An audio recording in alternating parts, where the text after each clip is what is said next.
Hello and welcome to another JoJo and Joe show here at the Two Joes podcast. Another beautiful Friday morning. How you doing today, JoJo? Pretty good. Good morning, everyone.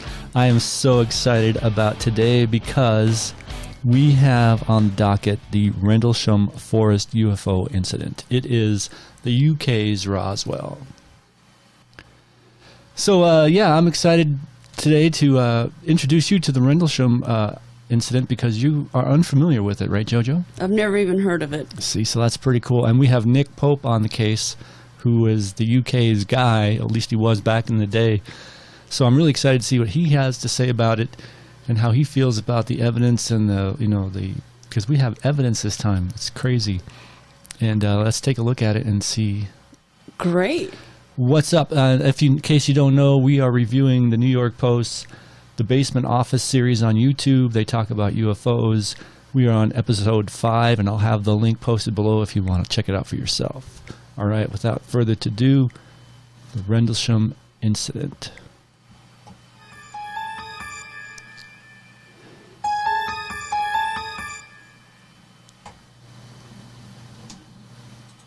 It's coming this way. It is definitely coming this way. Pieces of it are showing off. There is no doubt about it. This is weird. In December 1980, Air Force officials thought they saw an airplane crash in the forest. When they went to investigate, what they found shattered their concept of reality and changed their lives forever. I'm thinking the whole time nobody's going to believe what we're telling them. The Rendlesham Forest Incident is one of the best documented UFO events in the world, and the evidence collected is absolutely frightening. Are we alone, Colonel? They're definitely not. Welcome to the basement office. Already we have a colonel Yeah. saying we are not alone. Interesting. Unafraid to say it. Of course, he looks retired. Yes, he does. And again, we are joined by Nick Pope, who has been kind enough to join us for quite a few episodes here. And you literally wrote the book on this incident, right? Yes, I teamed up with two of the main United States Air Force witnesses. We put together this book, and to my knowledge, it's the only UFO book ever to have needed security clearance from both the US and the UK government. Why don't you set up the scene? Well, Rendlesham Forest is in the county of Suffolk in England, and it's to the northeast of London. And these are two military bases, Bentwaters and Woodbridge, RAF bases, so Royal Air Force, but operated by the United States Air Force. So most of the witnesses are US military personnel. And Rendlesham Forest lies between the twin bases of Bentwaters and Woodbridge. Okay, so take me to December 26th. Some of the security, police and guarding personnel see strange lights in the forest, and their first thought, of course, is they think maybe an aircraft has crashed and there's a fire. So they go out to investigate, and they find not a crashed aircraft, but a landed UFO. A relatively small, triangular-shaped craft, and it's come down in this small clearing in Rendlesham Forest, and it's actually smashed off some of the branches as it came down. John Burroughs and Jim Penniston, who were the two who actually then went forward to approach the craft. They walked up to this thing, and then suddenly it slowly took off vertically, maneuvered its way past the treetops, and once it had cleared the treetops, it accelerated away at incredible speed. And Jim was an experienced non-commissioned officer who had deep specialism in aircraft recognition, and he said this is no aircraft. This thing was so beyond his frame of reference, he just didn't know what else to think or say. And I actually spoke with Jim Penniston, and his story is its own episode altogether. In fact, the next episode is completely dedicated to Jim Penniston's story. But for now, this is not the end of the Rendlesham Forest incident. There's a Christmas party 2 nights later. Let's see, what year was what this, happens Main Joe? Yeah, I didn't catch the year. They're saying it's December 26th. And they say 2 nights later, which would be December 28th, there's a Christmas party. Might be a New Year's party at that point.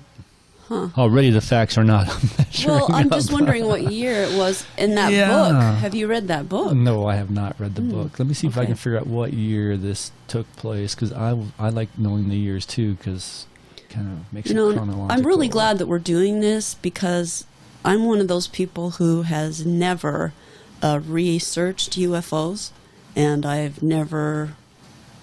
have one friend that I've discussed it with, and I haven't seen any up close. So this is new to me, and I'm really glad that I'm being educated because some of this stuff is fact. It's separating the fiction from the fact. It's the interesting part. Yeah. That's what we're trying to do, and I also like coming up with crazy theories too. And I'm good at that. But yeah, I've been interested in UFOs for a long time. I mean, I read the book Communion a long time ago, and back in the day when I first moved to Salt Lake, actually, I had this job testing sonar, and it was in the middle of the night.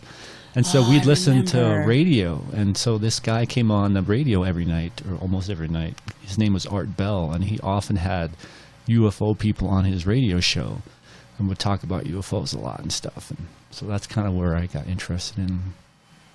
That makes sense. But, And the this- reason I got interested, in case you want to know, is because I had an encounter with 2 of my friends, well, actually 3 of my friends, where there was an alien presence who came down and was accepted by one of my friends and spoke to us. You spoke to an alien. Yes, we spoke to a being from another realm.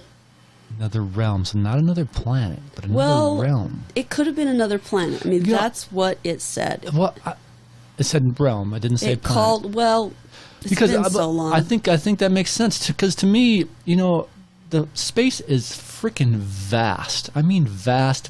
Traveling at the speed of light, it takes you forever to get anywhere. So I think if we're being visited by aliens or other beings of any kind, I think it almost has to come from another dimension, another realm, something else other than cross space. How are they going to make good time? How are they going to find us? We're a needle in a proverbial haystack. Well, But if it's another realm somehow attached to this realm, this dimension, this reality, that almost makes more sense to me and seems more possible. well, and I can tell you more of the story later, but this being called itself the Invited One. So, there you go. All right, well, We that's called it Tio for short. that was an interesting little tangent there. And I can but- tell the rest of the story later on. Yes, we'll do that. Don't let me forget. But back to this, the comment down below the video says it took place December 25th, 26th, 27th, and 28th in 1980. Wow. Okay. Okay, so let's get back to the story.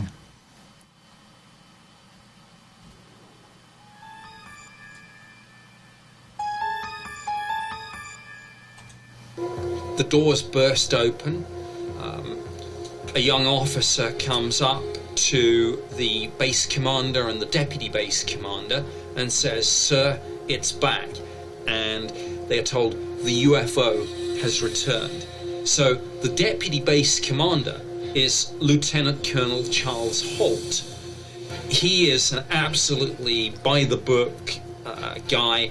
He has heard the rumors about the UFO from the first night. He is not impressed with this. He's like, I'm going to go out there, I'm going to put a team together, we're going to go out and we're going to debunk this nonsense so that everyone can get on with their jobs. Well, he goes out and he is not able to debunk it because he himself, the deputy base commander, witnesses the UFO. He took an audio recorder with him, and the public can listen to this tape. We've taken some snippets from this tape and for you guys to listen to and watch. So let's cut to that. Watch. Ready to head off my flashlight there, sir. There it is. Yeah, I see it too. What is it? We don't know, sir. So can I get some? Yeah, it's strange. red light. You'll see that maybe a quarter to half mile, maybe further out. I'm going to switch off it. The light is gone now. It was approximately 120 degrees from the site. Is it back again? Yes, sir. Everything else is just deathly calm. There is no doubt about it. There's some type of strange flashing red light ahead. Still, I saw a yellow tinge in it too. Weird. It appears to be maybe moving a little bit this way. Yes, it's better than it has been. Still, it's coming this way. It is definitely coming this way. Pieces of it are shooting off. There is no doubt about it. This is weird. I want to point out in this audio to remember that this guy had no interest in a UFO. Went out there to calm everyone down. There's nothing here. You guys are... This is bull. And then you hear in his voice... Look, there's a light. Oh, what is that? You know, you can hear himself surprised. Why don't you describe what he's seeing in this? All right, I want to pause it there. It was real. I mean, there's no way they were faking that thing, I don't think. I mean, I heard real emotion in the voice. I heard real urgency. You could hear that basal ganglia going up your lizard brain, right? It even like gave I me say. some chills, you know? Yeah, it's a natural response to something unknown. Interesting. And the one thing he said that really kind of makes me scratch my head is pieces are coming off of it. What do you think he meant by that? Perhaps it was trying to land in an area where the trees were too maybe. big. Well, they did mention clue. broken branches earlier, but Yeah. I thought that was kind of interesting. But let's see what Nick, Well, and remember that one Pro of my has to say, theories is that, I mean, if you were to go ahead and watch this episode of The Basement Office, you would see all the illustrations and the, pretend scenes that they make. dramatizations, But, they really make it look like gray metal. And one of my theories is that these things are grown. So they're actually live things, and then the aliens use those to come here. They're not mechanical. They're not dead. Interesting They're theory. grown. Yeah. Okay. For the purpose of travel, space travel. Realm travel. Yes, and so they probably actually are made of a different substance than we're assuming they are. That's all. Okay. Audio tape. Well, the start of all this is actually quite mundane. He goes because at first he doesn't see anything. So what he does is he and the half dozen or so people that he'd taken out with him, they go to the landing site where John Burroughs and Jim Penniston encountered the UFO on the first night. And sure enough, they actually find indentations in the ground. And the ground this is December in England. It's cold. The ground is frozen hard. There are indentations that show that indeed an object weighing several tons did land exactly where they said it landed. So they start off there, and at the beginning of the tape they are going around and, for example, they're taking samples, soil samples, scrapings from the trees.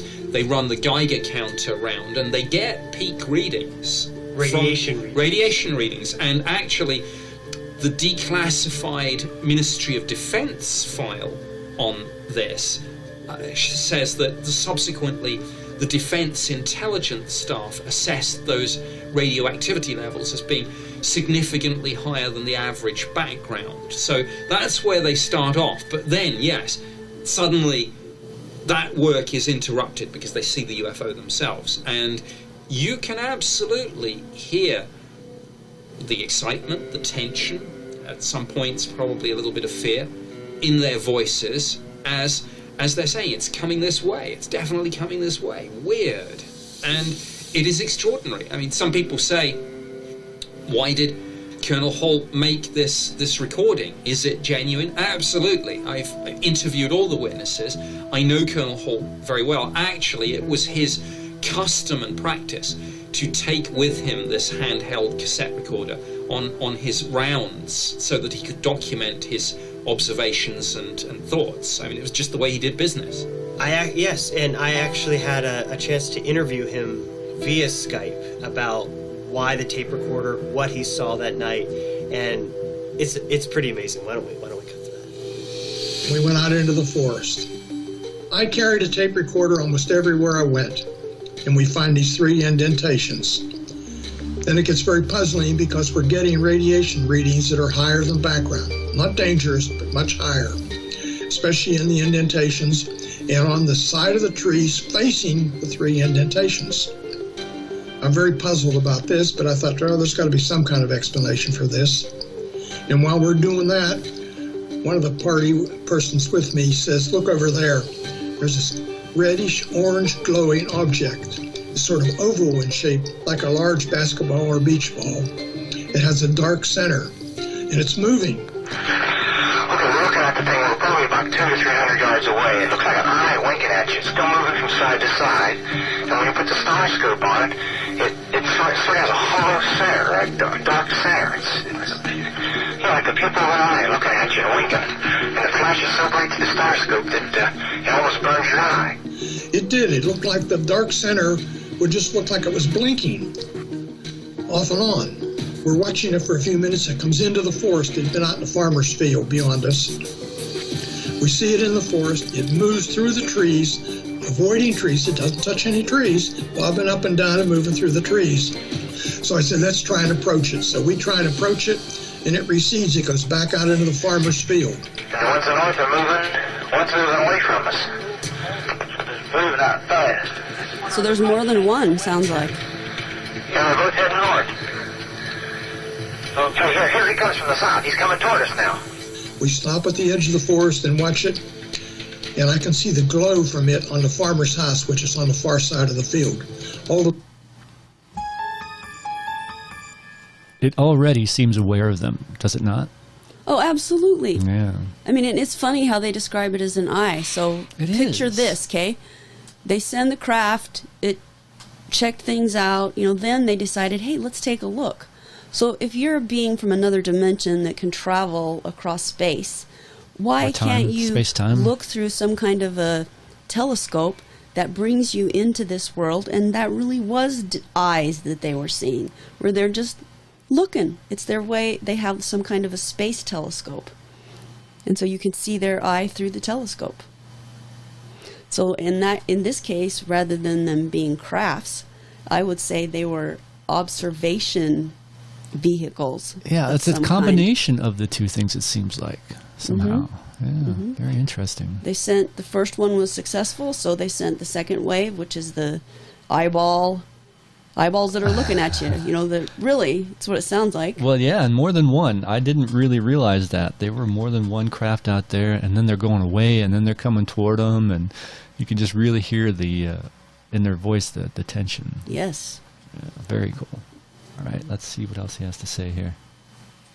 The windows reflected so brightly it looked like the house was on fire. Now we're observing what appears to be a beam coming down to the ground.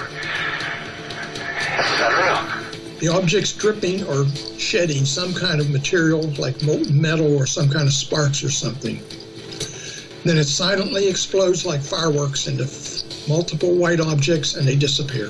What are your emotions as you're seeing this thing? Oh, we were almost in shock. I'm thinking the whole time, I wish I hadn't got involved in this. Nobody's going to believe what we're telling them. I'm thinking ball lightning, all kinds of explanations, but nothing fits. He just comes across as so sincere. Yeah, he's the ultimate reluctant witness. This is the last person who wanted to see a UFO and get caught up with a story like this. Let's talk about the physical evidence that's observed and documented at this site. It's really extraordinary. There's quite a combination. You've got, broken branches, heat signatures on bark, burns, heat signatures on trees, essentially, from what I understand. Yes, the clear implication from the physical data is that the object or craft that landed in the clearing was a high heat source, both in terms of conventional physical heat, but it was also giving off radioactivity. And indeed, there are some of the witnesses who say that health issues that they have are maybe attributable to that. And I alerted some of these people to a line in a declassified British government intelligence assessment of the UFO phenomenon. And there was a line, and it said witnesses were probably exposed to what we call UAP radiation for longer than normal time periods. And on the basis of that, a witness has now been quietly given a settlement from the VA. Let me get this straight. You produce a classified? Well, originally classified, highly classified, secret UK eyes only, but now in the public domain, declassified. That said, the UFO probably gave them radiation. Yes. Now, what I can't do... That's real? Yes, that's real. Senator McCain was involved in this. A number of senatorial and congressional aides were involved with this. We sent letters directly from Senator McCain to them stating that if they didn't start doing something and release the information and get you the care that you needed, that he personally was going to take this in his hands and address it. The VA was being asked to evaluate and grant me disability based on the injuries I received in the line of duty in December of 1980 in Rendlesham Forest. All right, I wanted to jump in here because part of this story confirms my theory that it's just U.S. tech and they're out there testing it and playing with it. U.S. Air Force Base, U.S. airmen and officers are, investigating the sighting and all that. U.S. It's not UK, which would have been almost more, I don't know. I think I would have been more impressed with the story if it would have been a UK base, a UK team of officers and enlisted people going out and inspecting the thing that happened.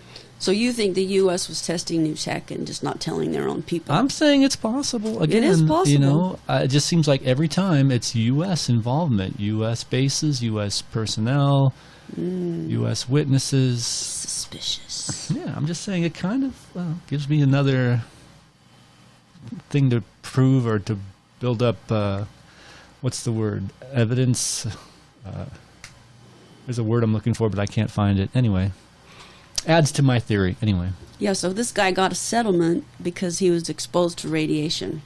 Yeah, again. In the line of duty. A U.S. Senator was involved, John McCain. I remember, actually, now that you mentioned John McCain, I kind of remember that as a kid. Really? And my reaction to it was, oh, they're so stupid. Kind of something like that. Interesting. Yeah, I don't remember this incident back in the day. All right, back to it. Correct.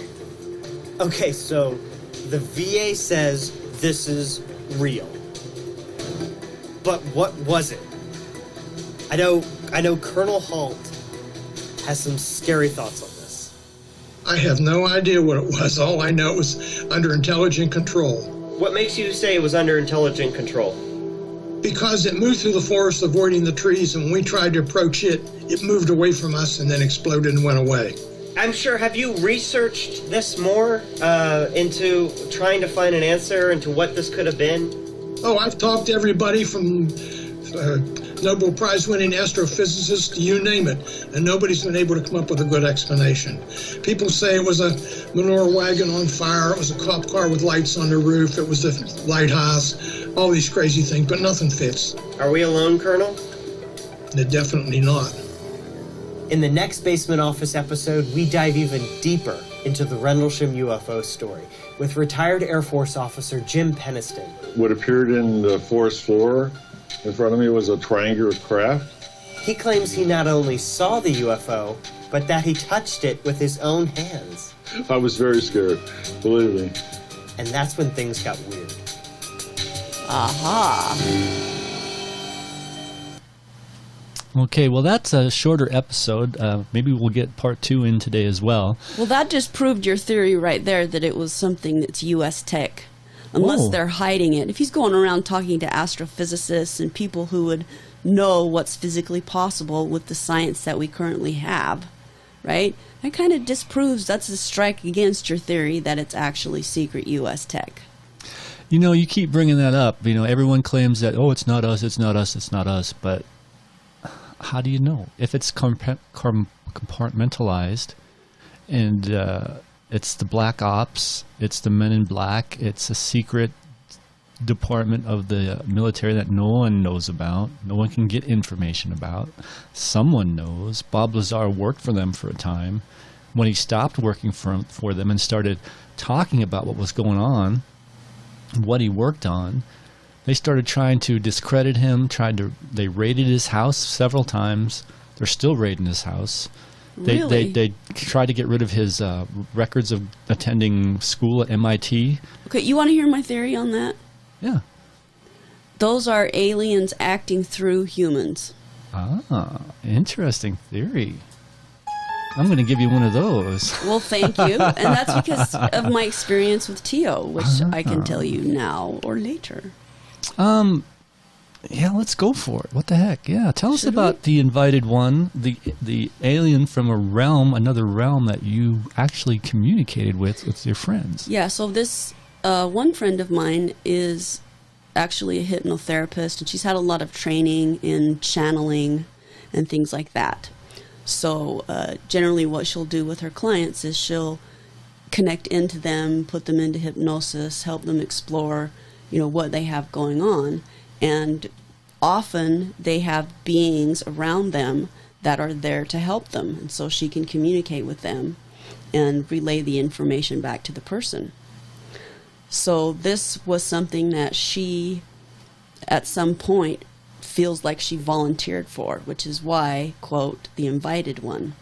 So we were hanging out in the hot tub and we came inside, and all of a sudden this friend of mine just had to sit down, and she was dizzy and she couldn't breathe. And then all of a sudden her eyes, she put her head up and her eyes opened, and she looked at me and she said, "It's you." And I was like, and this is 20 years ago, so I'm paraphrasing, but I was like, what? It's me. Yes, it's me, and I'm telling her, calm down, it's me. Yeah. And no, and eventually my other friend started talking to her more, and we realized that it wasn't her. Yeah. That she really didn't know me, other than that she was sent. She came specifically as part of a program of observation on me. So apparently, and I've had other people tell me this, for some unknown reason, other beings, aliens, are very interested in me, and they have all sorts of tech and how they can come into this reality and observe it. And so although I have not had very many experiences besides the TO one, apparently they follow me around. So if you're interested in seeing a UFO or maybe encountering an alien, I guess I'm a good person to be around with, but I don't know how to make it happen. So this being was there for probably 45 minutes asking all sorts of questions of all of us, and, very curious about, well, how do you feel? Well, how do you make decisions? Well, how do you, how does this work? How does this reality work? And she was very physically, we had to help her, and finally, she was just exhausted, and so we went and we laid her down in the bedroom, and eventually she fell asleep. And so while she was asleep, she had an experience of being taken up into a craft and spending quite a bit of time there, and then being placed back into her body in her bed. And it was one of the most intense experiences she had ever had that far in her life. And so I think it encouraged her to continue to research and inquire into it. Yeah. And so she, so that's the TO incident. Wow. I mean, it was a big deal. That's intense. Interesting. And now, many 20 years later, she lives in central Utah. She's had many more experiences. Which is it's a sparsely populated area. Great views of the stars. And it's very easy to go outside. And when she's out there, she can actually request them to show themselves. And sometimes they do, sometimes they don't. She's tried it with me several times. And the one time that I did see, do you want me to tell you about that? Sure, go for it. Okay. So it was a mostly full moon. Wait. Oh, that just mostly makes full it moon. seem cheesy. Sorry. It was a mostly full moon, and she had a couple of rocking chairs out on the deck. And she lived on this kind of farm that was on the top of a hill, right? And then, not the top, it was about the middle of the hill, and then the hill kept going up. And so the farm was the whole, like south side of the hill or whatever. So from our vantage point, we could see kind of out, maybe half a football field, right? And then up, the mountain was kind of in the way, right? And the moon was over on the other side, so that it was sort of bright, but not really. You know how moon shadow is, right? Yeah. So we're sitting there and we're rocking, and at this point, she had counseled me on, okay, when they appear, you're going to feel that fear response. Yeah. She said, just realize that that's all it is your body is reacting to something unfamiliar. That's it, like a wild animal or something, right? And so all of a sudden I started feeling it. I said, I feel it. And she says, I know, they're here. Can you see them? And I was like, well, where? She's like, right in front of us. And I'm like, what? And she's like, just wait. So I had been coached you have to kind of relax your expectations and let go of them. You have to relax your vision. So it's almost like you're not trying to focus. You're just looking. And I sort of pulled myself back into me, but I sent my vision out. I don't know how to describe it. It's because it was so weird. I didn't want to approach them. I had no desire to do anything but just look, right? And all of a sudden I could see 3 different groups. And I said, well, I see these, over here. And I pointed, and it was probably 4 or 5, and they were reddish, and they were medium tall. And then there was another group of kind of grayish white ones, which were very tall. And then there was another group that was like smaller, that was kind of, for a lack of a better thing, dark brown or maybe smoky gray, like darker gray. And she explained to me that was 3 different types of aliens. And so you've got your grays. The short ones? No, the tall. The tall ones. Well, let's see. No, the grays. Slenders. The grays were the short ones, yeah. And the only one that I remember that she explained about was the grays, which are the ones the shorter ones. Yes, and they were relatively shorter. Let me explain that to the other 2 groups. Were they in the 4-foot range? It was like really the hard Roswell to tell because they request. were far away. Okay. And they were shorter, and they were, later on she said, well, those are called grays, and they're the typical ones that kind of look like an alien face, sort of, okay? And they're learning how to be empathic, but they're not quite there yet. So if you were to categorize aliens, according to my friend, a lot of them are here with a benevolent mission, explore, understand, kind of like Star Trek. And some of them are very defensive still, and they're not very empathetic, and those are the grays. So they're really here. My understanding of it is they're allowed to look in on this reality to help them learn how to be a little more empathetic. Interesting. So if you're going to be afraid of any, it would be the grays. The tall ones, I believe, I could be wrong on this, are the whites, and they're benevolent, basically here to help us. And the red ones, she never, I don't recall her explaining the reddish ones to me, but it was very clear. It was like I had to kind of relax my sight, send it out, pull back my humanness a little bit to see them. And then boom, they were there. It was almost like they appeared out of nowhere, and my friend was already seeing them. So it's almost like I had to learn how to let go of something and do something slightly different with my sight. Kind of like those magic eyes. In order to see them. Well, more like, no, because that cheeses the Sorry, crap out of it. sorry. It wasn't a cheesy thing. It was a incredible experience. I mean, I haven't... Was it energetic? I haven't mentioned how much reverence I had. I mean, it was like, holy shit, wow. And how grateful am I to be sitting here with my friend when she knows what she's doing, because otherwise I might have gone in the house and peed my pants, Pooped your pants. I mean, it was intense. I'll bet. Wow. But it was one of the greatest experiences of my life, Wow.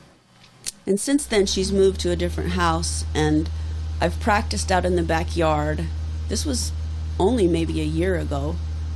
And so you get a lawn chair, you lay, you look up, you relax, and it didn't work. I mean, I maybe saw a couple of ships in the stars, which I will explain that part later. But then I went to bed. You and I were sleeping in a tent. Of course, I had to get up in the middle of the night to use the services there. And when I came back out, I decided to sit in the chair for a minute. And so I did, and I relaxed. And I thought of that encounter that I had years ago at the farm. And I saw some more whites. Wow. And then as soon as I saw them, I was like, oh my God, I'm sitting out here and I'm all by myself and I'm going to go run into the tent with my husband, which is you. So I did. It was more freaky to have it happen to me alone. Alone. Definitely. I'll bet. And so that's the last encounter that I've had. Wow. Fascinating story. It'd be interesting to know if anyone else has had anything like that happen to them. Yeah, please, comment. Let us know. Yeah. So at this point, we're about 36 minutes into the cast. Do you want to try and take on part 2, or do you want to wrap it up here? How do you feel? I don't know. It's up to you. Well, I want to push on because this guy is the guy that touched the craft. Okay. He touched it, and let's see if he had a similar experience to my friend or not. Nice. Let me cue it up. With Tio, the invited one. Okay, I'm going to hit the cheesy button. Not again. Cheesy button. Where you can accept it or not. I was just in awe. Dude, this is straight out of a Steven Spielberg movie. While the first part of our Rendlesham report focused on the hard facts, audio recordings, and physical evidence pointing to something unexplainable happening in the forest there in 1980, that wasn't the whole story. In this episode, I talked with retired Air Force officer Jim Penniston, who also claims to have encountered the UFO. But what he says happened to him is bonkers. What appeared in the forest floor in front of me was a triangular craft. Whether you're a skeptic or a believer, his tale will challenge you to decide where you draw the line between reality and science fiction. And when you're talking about UFOs, the boundary isn't always so clear. This is the Basement Office. Now, he called Jim an officer, but on his uniform he had airman stripes, so he wasn't even an unenlisted or non-commissioned officer. So that was kind of a faux pas. And for those of us just joining us in this episode, Nick Pope spent 21 years in the Ministry of Defense in the UK, and for a few of those years headed up the UFO office, correct? Yes. Okay. This is his book. We're going to deep dive into this one incident in 1980, December, in Rendlesham Forest. Why don't you set up the scene? Well, this is December 1980, and what happened was that personnel saw these strange lights in the forest, thought that maybe an aircraft had come down and was burning. So they went out, of course, to investigate and found not a crashed aircraft, but a landed UFO.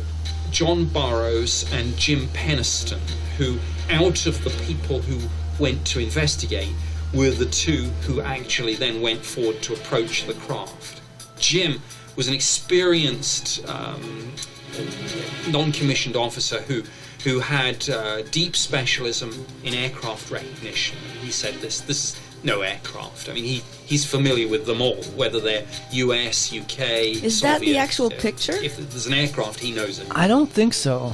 Tell me about... Because it's just too right there. I mean, it was at night, and that looks like it was taken during the day. You're right, But the okay. drawings, I think, are authentic. Okay. But it would be nice if they pointed out that, no, this is not a picture of the actual flipping yeah. craft. Yeah. I hate it when they make it up like this. The dramatization sometimes get confusing. Am I looking at something really or not? Yeah. Penniston. He's in the military. He's in the Air Force. Does he have a history with this kind of stuff? What's his career look like up to the point that he supposedly touches this thing? Jim, to the best of my knowledge, and I've met him numerous times, we collaborated on the book, is a serious, truthful guy. Even he struggles to really make sense of this, and he is not an attention seeker. He has occasionally spoken out about this, but for every time that he gives an interview, he probably turns down 99, or more. I mean, these people are not attention seekers. They're not after fame or fortune. They are, to borrow a line from Close Encounters of the Third Kind, ordinary people in extraordinary situations. So, days after his supposed interaction with this UFO, he goes from a guy with top security clearance, holding top positions in the military, to Richard Dreyfuss in Close Encounters with the mashed potatoes. That's not a bad analogy, actually. He probably wouldn't like that, but I think he's a good sport. Yeah, that's probably spot on. It's clearly had a profound effect on him. Of course, not everyone agrees with Nick's assessment of Penniston's character. While on the one hand, we have a staff sergeant in charge of security who would receive stellar performance reports from his superiors. On the other hand, we have someone whose story completely defies logic. I wanted to hear from the man himself, so I sat down with him for a Skype interview. I could see a dome of light over the forest, and then I could see multiple color lights inside the forest, which appeared to be maybe, in my assessment, a aircraft crash. But once I got inside the wooded area, I knew it was an aircraft crash. So I terminated the emergency response on the radio, and I initiated a helping hand situation, which is a security response situation of a possible hostile threat to the base. Then I proceeded, and what appeared in the forest floor in front of me was a triangular craft. I wasn't sure if I was going to survive because my movements were labored up to that point, feeling like I was walking through a pool of water. I was struggling to get close to it.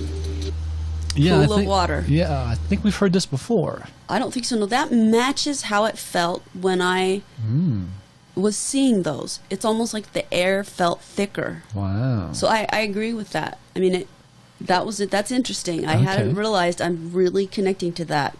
So that makes me believe him. Interesting. Yeah. And when I got, let's say, within 10 feet of it, all that dissipated. And there was like I call it a sphere of influence around it, around the immediate craft itself. As I got close to the craft, the fabric of the craft where this color was running through, it finally just dissipated and stopped. And all that left was the black opaque craft, which was shiny in nature. I would describe it as looking like black glass. And it was obvious it was not U.S. Air Force craft. It was still well lit underneath, and I didn't need a flashlight or nothing like that. It didn't have like seams. It didn't have like rivets or stuff like that. I was looking for things like everything that an aircraft would have, like landing gear. It didn't have landing gear. And as I walked around it, I was looking for... All right. Landing gear, but they had 3 indentations. So did it have landing gear or did it not? Or did he come by when it was already taking off, the landing gear was up? No, I can say it didn't land, it hovered. And those 3 spots are where the hover mechanisms are located on the craft. But the indentations looked like they were skinny and long. They weren't like round. They looked like feet that had come down, not like it was pressure from the propulsion device. Maybe it's invisible feet, so it looks like it's hovering. I don't know. Yeah, I don't know. I think, like I said, if it's a living thing, I think its feet were already up. Maybe, I don't know. But it's interesting that it kind hovering. of a contradiction there a little bit. Yes, anyway. this is true. The crew compartments. I was looking for flaps, intakes, exhaust. It was void of all those things. I came around on the far side of it, and then I could see there was writing on the side of the craft itself. When I got to the part where I could actually see the writing on the craft, it was like glyphs. And it wasn't any writing that I've seen before. That's what they looked like. They stretched about 3 feet wide, and they're about 5 to 6 inches high. Were you scared? I think the glyphs are fascinating.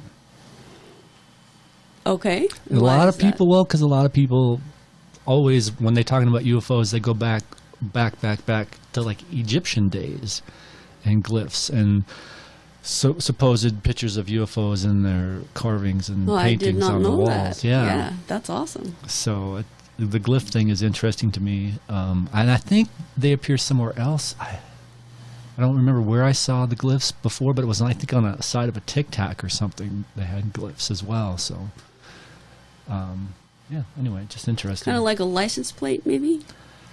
Yeah, or something. I mean, maybe something that identifies the craft. Maybe it's push buttons. It's how you open the door. I don't know. Perhaps. Oh, and they also kind of remind me of crop circle type things. Yes, I was going to say that, actually. I completely agree. You know, I don't know what to make of crop circles, if they're communication, if they're made by aliens or what, but it seems to me that a lot of the crop circles I've seen are so well done and so complex. I don't know how a human could do it, or even a team of humans would be a job and a half. Well, and consider that it might be an attempt to communicate, and we just can't understand their language. Yeah. If we knew, like, I'm sure there's someone out there that has researched all the shapes and glyphs that have happened in crop circles. You know, they could compare them to the glyphs that have been seen on alien craft. And I would like to see, you know, supposed real crop circles compared to fake ones, because I know there are people out there faking them. I've seen that too. So that's why I haven't made up my mind on crop circles as far as what the hell are they, or if they're anything. Yeah. Point made, but I think we might have to some of them are real. We might have to do a crop circle episode at some point. Yes, I'll do some research. We'll see what we can find. All right. Yeah, I was very scared, believe me. All this was given in my statement to OSI, down at the OSI building, in my debrief. I mean, I wrote 4 pages out. Both Penniston's official witness report to the U.S. Air Force Office of Special Investigations and that of the officer he was in radio contact with during the incident describe strange lights and a mechanical object. But much of what Penniston told me is left out. He claims there's a perfectly reasonable explanation for the omission. He says he was ordered to change his story. They came back in about 15, 20 minutes, and my 4 pages on legal paper written out was probably typed out single line, was this big. And I said, what's this? And he said, that's your statement. I read it, and it was just some generic thing saying I got within 50 feet of it. And I said, well, this isn't what I told you. He says, this is what you're going to tell anybody that talks about it or asks you a question about it or anybody that you see about it. He says, this is an official investigation right now. And he says, we're in charge of it, and this is the cover story you tell. When you say he says this, who is that? I don't know. It's one of the agents. It wasn't an OSI agent either. I knew all the OSI agents. Men in black. They were suited. That was. See? This is black Wait ops. a minute. Did he say they have Men sunglasses? in black. Little flashy dealies. Yeah. This is crazy. Different. They told me, this is what I do, and this goes away. That's all I wanted to do, is this goes away. I wanted to keep my career intact, because only wackos will talk about UFOs. I mean, and it's the end of your career. But we could not confirm Penniston's account about the OSI agents and his debrief. Decades later, after he was retired and no longer worried about his career, Penniston was ready to publicly reveal what he claimed actually happened to him. And this is where the story really gets weird. The thing that I had to literally, in your book, I had to stop and just kind of put it down and think about it, is Penniston's interactions with the objects. They go out there, the thing's there, he observes the hieroglyphic type markings around the side of this triangle. Tell me how else he says he interacted with it.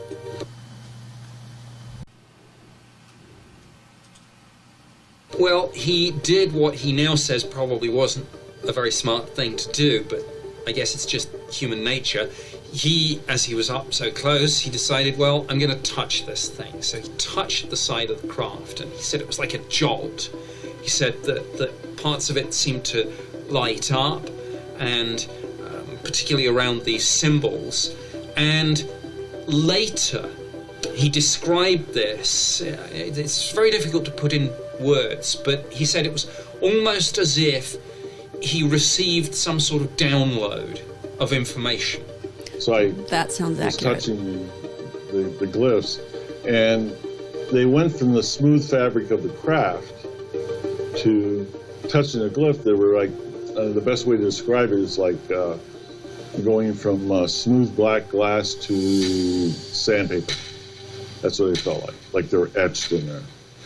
And then when Or I branded. touched the Tattooed. triangular one, there was a blast of light, a white light. I mean, I was blinded and stunned. So all I could see was white light. But during that's when I seen like digital stuff, like ones and zeros and stuff like that. I mean, but I don't know. I didn't know it was from the light. I didn't know what it was from. Up to this point, we have tried to present any evidence regarding the Rendlesham Forest incident. Documents, photographs, and accounts from multiple witnesses. But from here on, there is just Penniston and his story.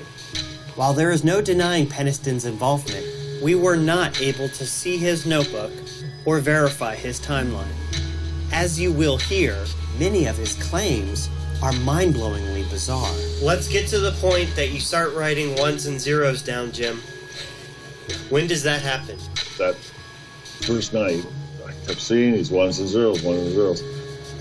I decided, I can actually see these so well. I think I could write that down. I could write down 1 0 0 0 1 8. And the thing was, when I started it, I started feeling better. And the more I wrote, the better I felt. You write them all down, you feel better, Absolutely. and then you just close the notebook and put it away. So I took those pages and left them in the notebook and never looked at them again until 30-some years later. And that was by accident. That's a lot to digest. Okay, so I see this binary. It sounds like something I would do. Yeah, you I gotta keep get it out of your head. notebooks all over the place. I've got notebooks that go back years and years and decades. And yeah, I would write something down and not look at it again for 30 years. Mm-hmm. It's totally something I would do. Especially if it's making you feel better and you don't know what the hell it means or if it... Yeah, a lot of artists say, like there's this book, The Artist's Way, and they say, get a notebook, write in it every morning for 2 pages. Just fill 2 pages with gook, and you'll feel better. And it, you know what? It really works. does work. Yeah, journaling I think is Yeah. hugely beneficial So to your good for mindset. him. Yeah, But now we could try to translate that. they will. Ah, good. Excited. Code. It just fascinates me because Penniston, it just doesn't seem becoming of him at the time.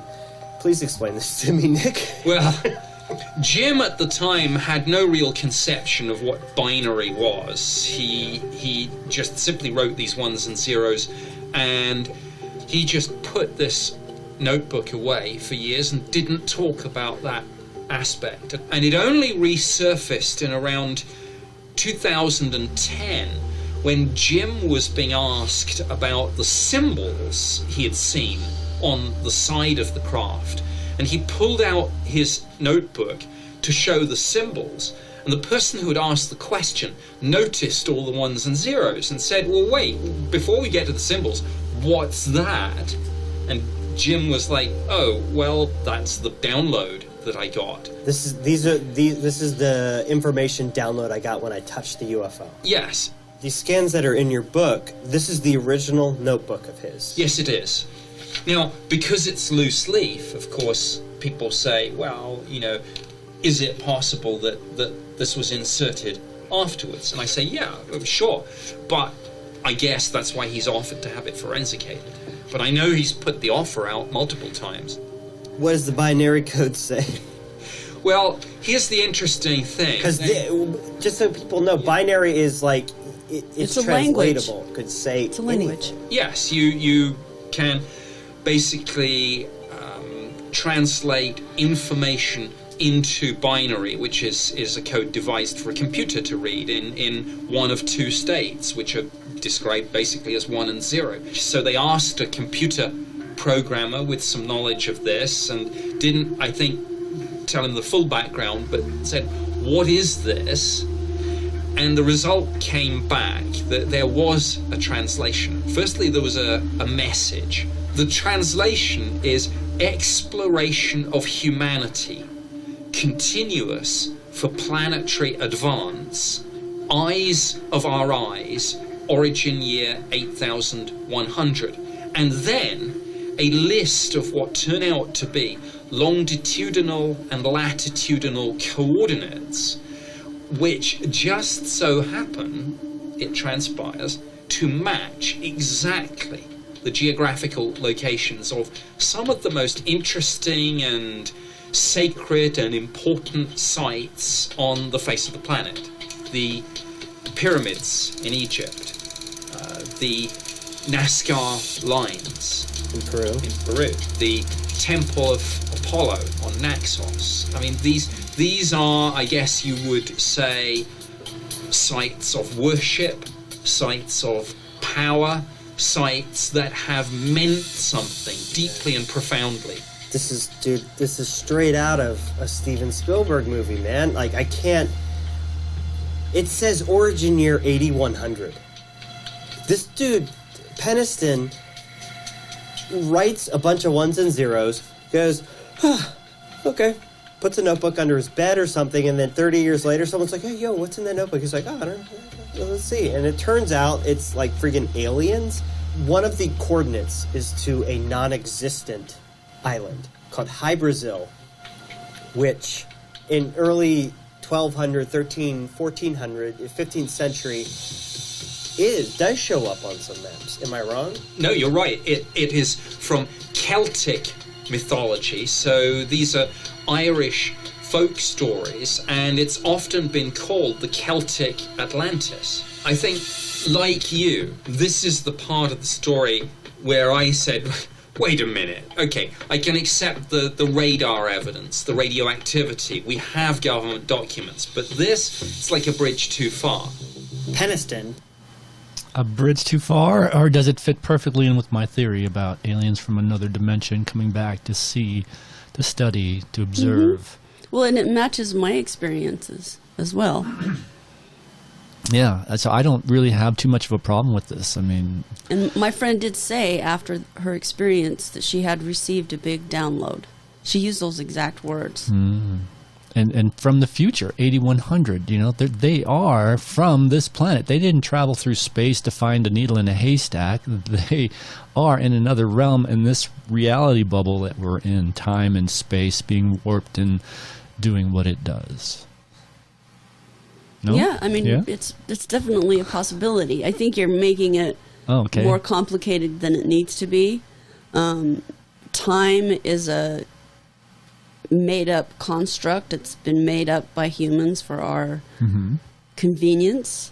So that they have 8100 on there doesn't mean anything. That could, may not even mean a year or anything. It's a made-up thing, could so be just they're making it up. System that they use to find. Or maybe us. that's how they do their time, and it actually coincides or maybe exactly with 1980 our time. Was the year 8100 for them. Yeah, that's what I mean. Okay. Yeah. Okay.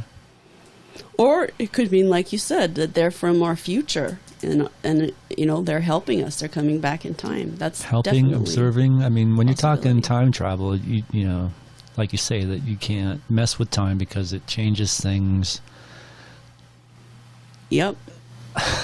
Help me out, man. Well, the butterfly effect. Yeah, exactly. I don't know if any of you've ever seen that movie, but it's definitely worth watching. Or the 12 Monkeys is another good one. It's like, you know, you might think you can go back in time and change things, but some things are predestined and they're going to happen regardless, maybe just in a different way. Yeah. You know what I mean? So, yeah, interesting. Interesting things to discuss. Took it even a step further. Where did the message come from? I've never believed that it was extraterrestrial. And I still don't. We believe it's based on the evidence. It's interdimensional type craft. and it's clearly us from the future. Wow. Okay, so wait, so now we're saying maybe they're not aliens. Maybe what this is saying is it's us. Well, here's the thing. In the year 8100. Yeah, but here's the thing. There is a professor called Ronald Mallet, who is one of the few professors, theoretical physicists, doing research into time travel. Back to the Future. Could it actually happen with a real time machine? It's inspired by Albert Einstein's science. Now, a professor of physics at the University of Connecticut, Dr. Mallet, may be on the verge of building a real time travel machine. Now, this is something, it sounds like sci-fi. Now, what but it's year not. was this? People like Stephen Hawking have kind of... What year did that Did that those guy... news reports come out about this physicist or whatever he is? I don't know. I didn't catch it. Okay. I'll keep my ears peeled. Speculated about The theory this. about it, Yeah, the right. theory of it, at least to say, is this absolutely something that would violate the laws of physics or not? And a number of people say not necessarily. But what Professor Ronald Mallet said was that if ever you wanted to send a message through time, you would do it maybe with binary code. I showed that a string of subatomic particles or neutrons could be arranged so that some point up while others point down, representing zeros and ones. These zeros and ones can then encode a binary message which could be sent into the past or the future. So when you've got a professor who, and the professor, of course, had not heard of Jim He wasn't Penniston. reacting to this. No. He was saying this independently based on his own research. He had not heard of Jim Penniston or Rendlesham. Jim certainly didn't know or had no knowledge of this theoretical physics. And this guy says he's this genius who's theorizing about time travel, and he said if you were to send a message through time, you would do it with binary. Binary. Yeah.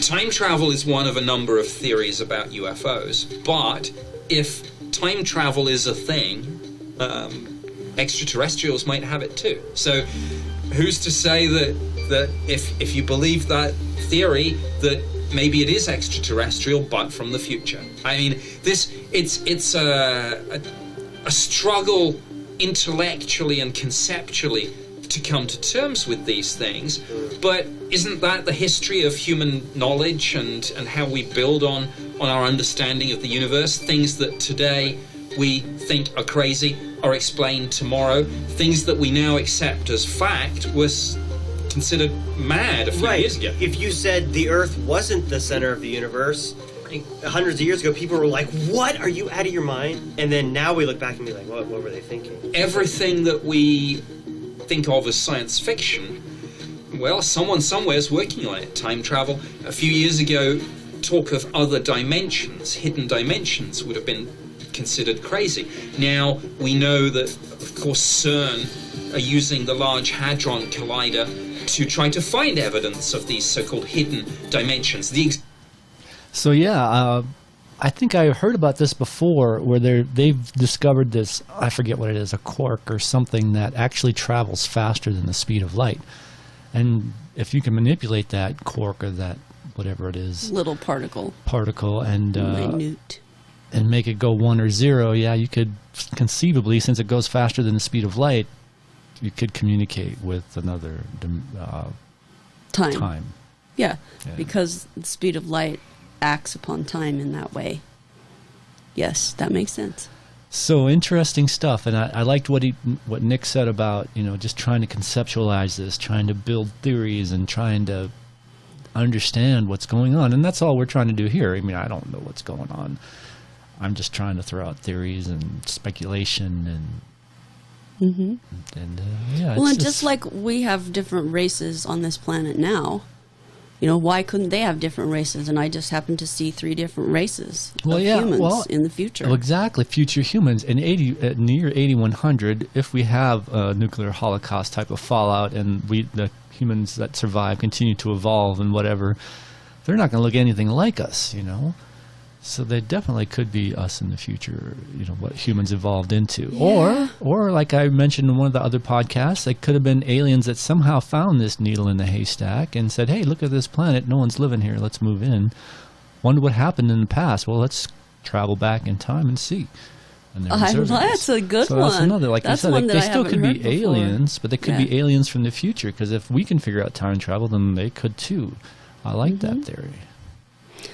Yeah, and I think my personal belief is that this whole Earth system is pretty unique. It's pretty unique in the universe and also across time. It seems that way. We have for sure. a lot more observers here than we're aware of. Yeah. And a lot more helpers.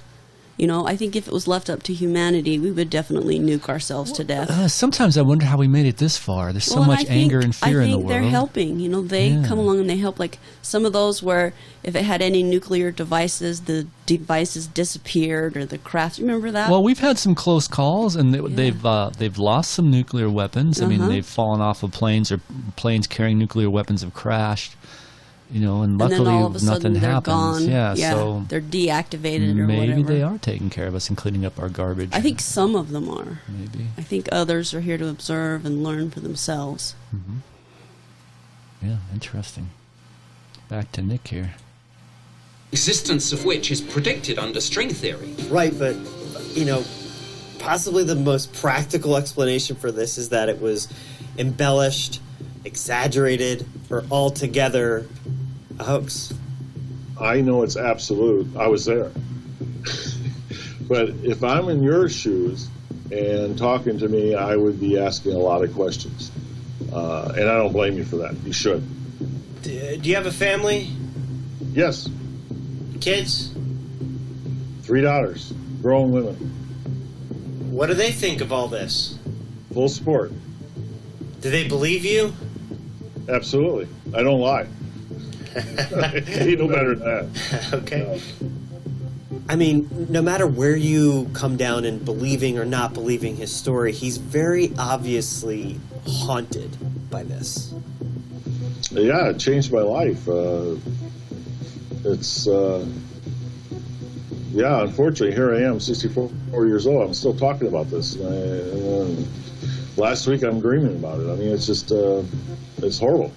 Where do you lean, Nick, in all I of wonder this? why he calls it horrible. You wrote the book. Well, like you said, it's a profound effect on you. Like, when you see something like that, it's nothing you forget ever. He dreamed about it last week. I mean, sometimes I'm glad we forget things, because there's a lot of stuff in my past that I don't want to remember or think about. See, for me, again. that would be this so cool, amazing thing, that I would... Me too, probably, but maybe freaked I out, think maybe not understanding it, not Well, and you got to knowing look for at sure. You got to look at where he's from. His upbringing, his whole life was military, and so that's a very, very strictly run reality. By the book, yeah. Yeah, and he is operating now outside of it, and he was never able to relax into that. He was never able to go, okay, I'm just going to include this as part of my reality, and then it's going to be a treasured thing rather than something that haunts me. Well, yeah, and like you say, Like, a lot how of lucky times, is he? A lot of times, the reaction other people have impact how you feel about the Well, event. yeah, he had to you know? hide it Yeah. for, 30 years? And they That's took crazy. his 4 pages of statement and boiled it down to one paragraph and said, you're not going to talk about this with anybody Yeah. else and whatnot. And so that's really, they did a number on him, and I feel sorry for him. So that's why it's And a horrible it would event, be I good think. for him to get counseling. Meet your friend, maybe. That would be flippin' cool. Wow, that Yes. would be something. And something else that kind of bothers me about this story, though, She is quite famous in those circles, actually. is the fact that they're not talking to anybody else that went into that forest with him. He didn't go in there alone. So where are those people? Did Well, he I touch think the he was craft? the only Why one can't who they touched it. verify the story, though? That he touched it? Or that Probably because the craft the lights even landed or it was even there. They got that close to it. Someone else has to corroborate that story, you would think. Well, I think they were all told, hey, we're not talking about this type of thing. Sounds It's like. still a little bit interesting to me that no one's coming forward to back him up.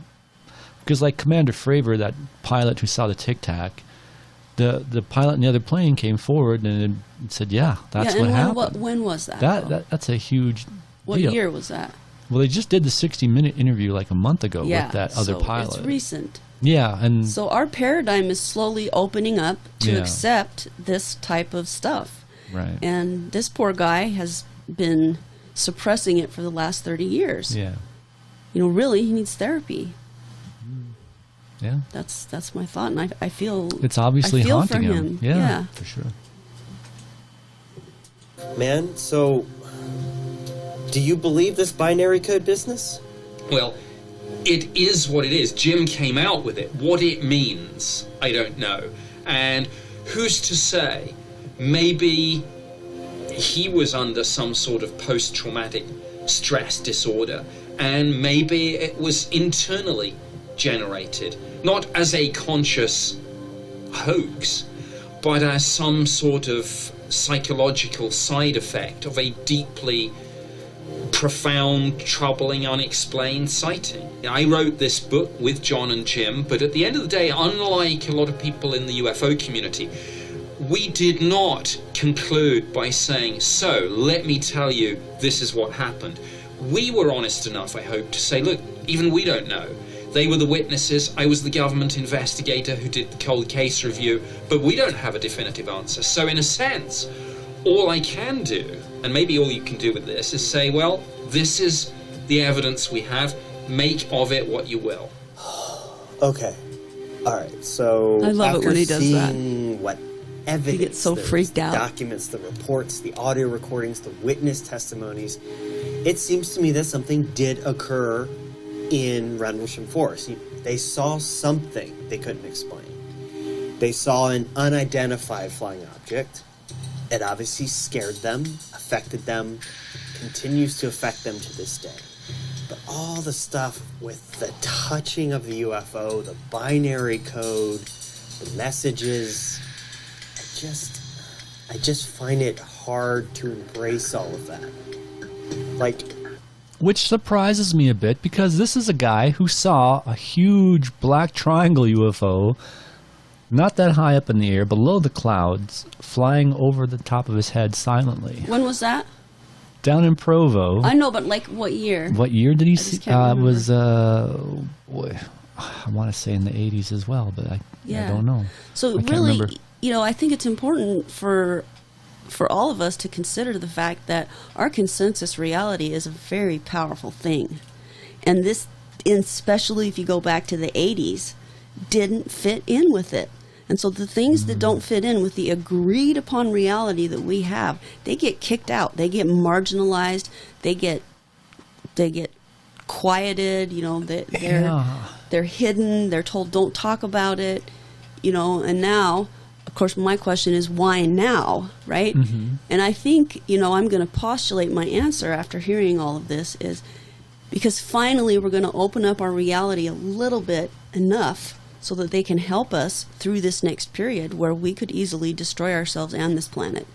And I do believe that we will get more assistance. I like that theory. And so that's why now, because we need it. Yeah, and the part you said about it doesn't fit in with our narrative. Like, remember the Gulf Breeze, Florida incident where the UFO looked too good to be true and they were kind of saying this could have been a hoax? Mm-hmm. And you were saying, oh, it's just popped up. Whatever, because it looked different.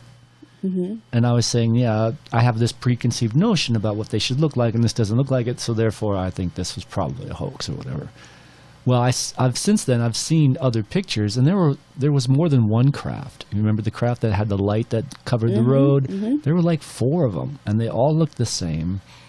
And the pictures are not bad, so yeah, they left a couple things out in that one, and now I'm not so sure that it was a hoax. And what year was that one? Oh, gosh, again, I don't know. That was in the 80s, I want to say again. It's interesting.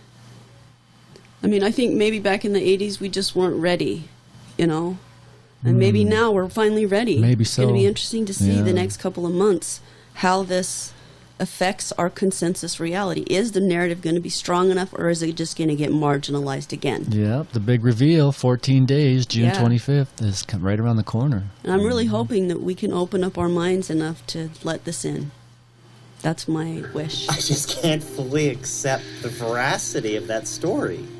I think that really speaks to the answer to the question that you asked. Isn't this a little bit crazy? I can see the look on his face. Radar, the radiation, the government documents. But the binary code, it's a struggle. I mean, sometimes you hit something like this, and as you say, it sounds crazy. But yesterday's crazy is today's fact, and who knows as this story continues to unfold, what more we will learn as more parts of government UFO programs are declassified. But this is not something that just exists in a fixed point in time. It's a story that is constantly evolving as we find out new things. Nick, thank you so much for being here, and I actually feel kind of honored to sit next to you and to hear your point of view, given your background and your expert. I think you've elevated this conversation very far and gotten us out of the basement a little bit. Nick, thank you. Thank you. And that pretty much wraps up that episode. Well, and I love what he said. He said, "What's yesterday's crazy is today's fact," and that's the whole thing that I'm talking about. Is let's open up our minds and see what's really there instead of pushing it away because it doesn't match our preconceived beliefs. I mean, how evolved are we anyway? Obviously, it's going to be interesting. Like you said, the countdown is on, and we're going to be here talking about it. Yeah, I'm exciting. excited. It is. It's very interesting and exciting. I would love to go back to the what exactly the message was on the whole ones and zeros thing. Yep. Because I thought that was really interesting, and it kind of falls in line with one of my theories, right? Let's see if this is it. Message. The translation is exploration of humanity. Exploration. So I'm thinking more observation, but it's exploration of humanity. Exploration. Which I'm matches my story. There's nothing in that goes against my experience. That's why I'm kind of confused as to why he doesn't buy it, because I'm matches. buying it. I mean, yeah. Go ahead and try and write down a bunch of ones and zeros to make a message. That ain't easy to do. And the notebook, it looks like it's chicken scratchings, like it came fast. Yeah, and it sounds to me like he didn't know binary code. Right. He was a security officer in the military. He wouldn't necessarily know what binary is. Yeah, I mean, you're a computer programmer. Could you translate binary code? I couldn't. No, I couldn't take that and turn it into a message. No. And I know I'm aware of binary. I've done Boolean algebra before. It's convincing to me. It's compelling to me. Let's put it that way. So let's hear the rest of the message, and then we will see you later. Continuous for planetary advance. Okay, so that kind of goes into what you're thinking, that they're trying to help us. Continuous exploration, right? Is that what they're saying? Continuous for planetary advance. So in other words, don't be afraid of us. We're here to help. We're just exploring, and we're here to help. Eyes of our eyes. Eyes of our eyes. Now that part. So these ships, this ship was very small. It's not like it was built to cover vast distances in space, right? So maybe, like you're saying, this is like a telescope or something they can send back through time or through a different realm, a different dimension. Yeah, just like we're doing with all the telescopes we have out in space. Exactly. It's just more advanced technology. Yeah.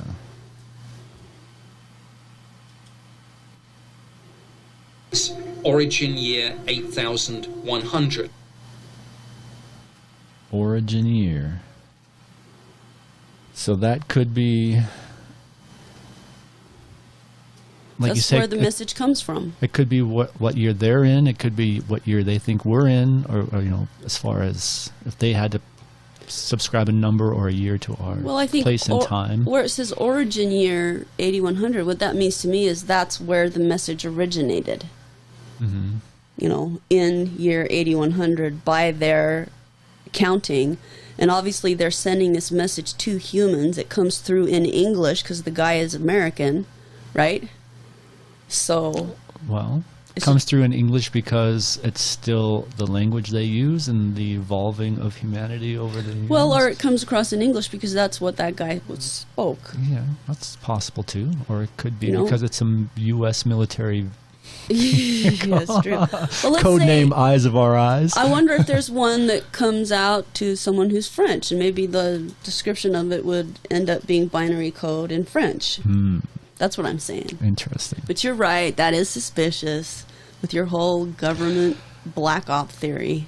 Yeah, and there's been lots of other UFO sightings, compelling ones in other countries and that, so. Yep. But, yeah. Okay. Time travel. And then a list of what turn out to be longitudinal and latitudinal coordinates, which just so happen, it transpires, to match exactly the geographical locations of some of the most interesting and sacred and important sites on the face of the planet. All right, so then we'll stop it there. So yeah, and that's also compelling, like some of those, like they mentioned, those lines in Peru, which are just massive, and how did those get made? Crazy. Well, and how did the pyramids get made, for that matter? I mean, think about it. They're constantly talking about that many slaves, would have given their lives over that much time to actually do that, and could they even do it? Push them up some kind of hill, I mean, some kind of ramp that they made and then tore down after the fact. Doesn't make sense. No mortar, just stones stacked in there. Very interesting. There for thousands and thousands of years. Yeah. Yep. I say open up your minds, folks. It's time. Well, it sure does seem to be time, for sure. We're excited. We are excited. We're and interested. A little bit scared. We're compelled. A little bit scared. A little bit hopeful. I'm a little bit hopeful too. I mean, because I'm looking at what we're doing to the planet and the fear and anger that's just seems to be coming to a head or welling up anyway. I mean, look what happened on January 6th. That was a welling up of anger and fear, right? And confusion. And confusion, yes. Well, that's where it stems from. We're saying, this isn't working anymore. A lot of us are. Yeah. And the rest of us are asleep. Well, thanks for joining us.